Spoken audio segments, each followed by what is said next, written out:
네, 우리나라의 담배 소비량 세계 몇 위일까요? OECD 국가들 가운데 15세 이상 담배 소비량이 8위에 이릅니다. 상당히 높죠. 금연구역을 늘린다, 또 향후에는 모든 음식점을 금연구역으로 하겠다. 정부가 정책도 많이 내놓고 단속에 과태료까지 물리고 있지만 담배 여전히 많이 피웁니다. 그 현장을 박대기 기자가 다녀왔습니다. 저녁 시간 맥주집에 담배 연기가 가득합니다. 면적이 150제곱미터를 넘는 술집과 음식점은 독립된 흡연구역을 두도록 규정했는데도 여기는 칸막이조차 없습니다. 심지어 금연 표시 바로 아래 금연구역에서도 거리낌 없이 담배를 피웁니다. 여기서 언론에서는 담배 식당에서 꿈도 못 꾸죠. 이런 사람들도 건강을 지켜야 될 권리가 있지 않습니까? 금연구역인 국회 의원 전용 휴게실에서도 담배를 피운 흔적이 쉽게 발견됩니다. 여기가 금연구역 아닌가요? 강남대로와 주요공원 등 야외 금연 장소가 갈수록 늘고 있지만 아직도 담배를 피우다 적발되는 경우가 적지 않습니다. 단속 반원에 거친 항의도 예사입니다. 경찰에 협조하겠습니다. 서울시는 모든 음식점으로 금연구역을 확대할 계획이지만 언제 실현될지 미지수입니다.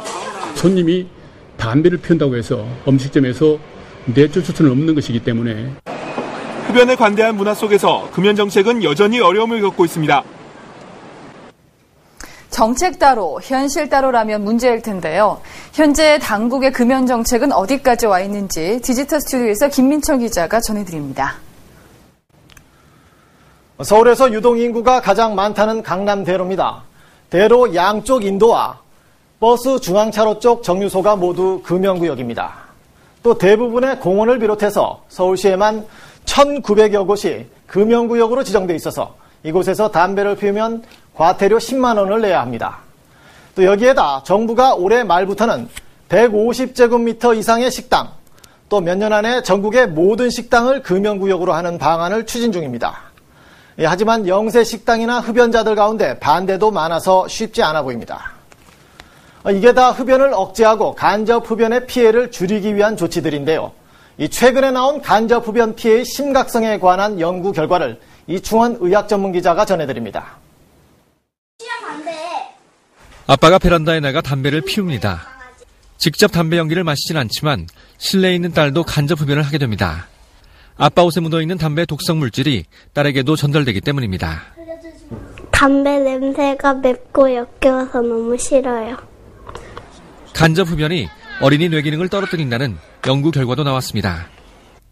어린이 1000여 명을 조사한 결과 간접 흡연의 지표인 소변 코티닌 농도가 높을수록 주의 집중력과 계산 등 학습 능력이 떨어졌습니다. 담배 연기 속 독성 물질이 뇌 신경전달 물질 분비에 영향을 미쳐 뇌 기능이 떨어지는 것으로 추정됩니다.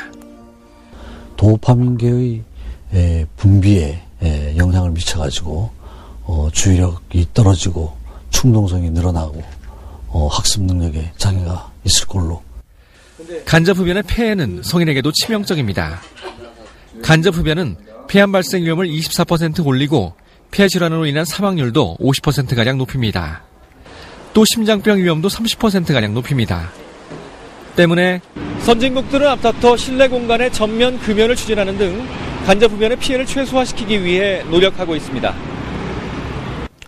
이런 간접 흡연의 피해를 줄이는 궁극적인 방법은 흡연율을 낮추고 담배 소비를 줄이는 거겠죠. 하지만 정부의 담배 규제 정책은 기대만큼 효과를 내지 못하고 있습니다. 대안은 없는지 취재했습니다. 구멍난 목, 병든 입과 폐 등 섬뜩한 사진들로 흡연을 경고하거나 담배 한 갑에 10,000원씩 하는 나라도 있습니다.